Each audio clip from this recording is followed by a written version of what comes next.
Has anyone heard of Tesla? Yes? You want one? Oh, yes. So Tesla, an electric vehicle company in Palo Alto, they just went public, and they got an unbelievable valuation, which is great. They run, it's a fully electric vehicle. They run on a 53 kilowatt-hour battery, no oil. They have a range of 244 miles, and they go from 0 to 60 in 3.7 seconds. I mean, the torque in this thing is just unbelievable. But before I talk more about Tesla, let me tell you why an electric vehicle is superior, all else being equal, to a gas vehicle, an internal combustion engine vehicle. It's what tech folks would call disruptive. So an electric vehicle is 5 times more energy efficient. In fact, your car, your gasoline car, only turns 20% of the gasoline energy into mechanical power. 20%. So 80% is wasted. The EV flips that. In fact, an electric vehicle uses 80% of the energy to 88%. The Tesla actually uses 88%. So it only wastes 10 to 20%. So it flips that equation. It's also 5 times cheaper to maintain. If you see one of these cars, it's unbelievable how sparse. I mean, they have no drivetrain. It's flat. It's a flat car with an electric motor. So the fact that it doesn't have the thousands of parts that an internal combustion engine vehicle means that it's much easier, 5 to 10 times easier to maintain. And in fact, an electric motor can last for decades with very little maintenance. And last but not least, an electric vehicle is 5 to 10 times cheaper at today's prices to fill up than a gasoline engine. Today you can power that Tesla for $5. $5. Compare that to what we pay for oil.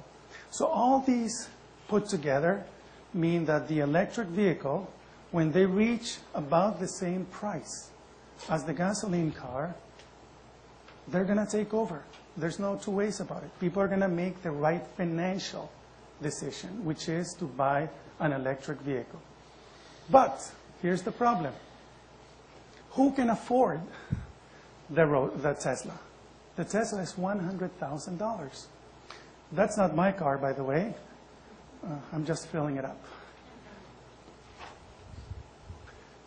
Let me introduce you to a Chinese car company called BYD, which has announced the E6, which has a battery that is just about the same size as the Tesla, so 48 kilowatt hour, range 250 miles, which is pretty good.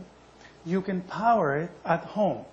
So if you have a washer and a dryer, which uses 220, you can power this thing. So pretty much most of Americans can.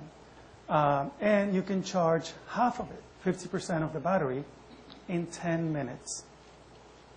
So this thing about it taking 12 hours and whatnot, in 10 minutes, you can charge half of it. The other half will take hours, but the first half will take 10 minutes. How much is this car? $40,000. $40,000. Exactly, right? It's still a little expensive, but you know, it's coming down in price very, very quickly.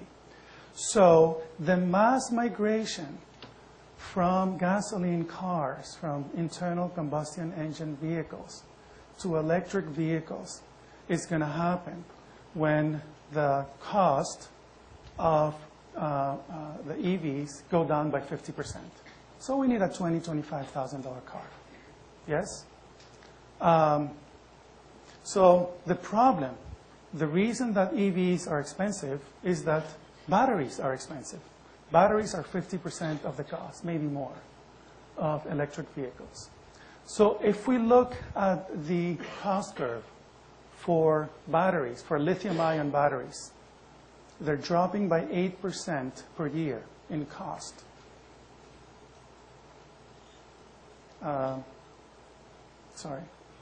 Basically, they're going to drop 56% by 2020. So the migration from gasoline cars to electric vehicles will happen by 2020 if current trends persist. If current trends persist. Now, we are increasing investments in batteries. Every major car company is. Every country in the world, every major university is increasing investments in electricity storage. And not just lithium ions, but all kinds. Nanowire, supercapacitors, you name it. It's all being looked at right now. Which means that the cost curve is going to go down further, just like it did for solar photovoltaics. So let me make this assumption. If the cost curve goes down by 12% instead of 8%, what's going to happen? Costs are going to go down 50% by 2016, which means that the mass migration from gasoline cars is going to start in 6 years. And they're going to drop in price by 90% by 2028, which means 3 things. And I'll leave you with these 3 thoughts. 1, the mass migration from gasoline to electric is going to start sometime between 2016 and 2020. If current trends persist, we don't need any breakthroughs. 2, the last commercial vehicle that runs gasoline will be built in 2028, which is only 18 years out, because by then the cost curve will be just unbelievable, of the current cost curve. And 3, oil will be obsolete following these trends by 2030. We will have made a migration from the gasoline car to the electric vehicle by 2030. Thank you.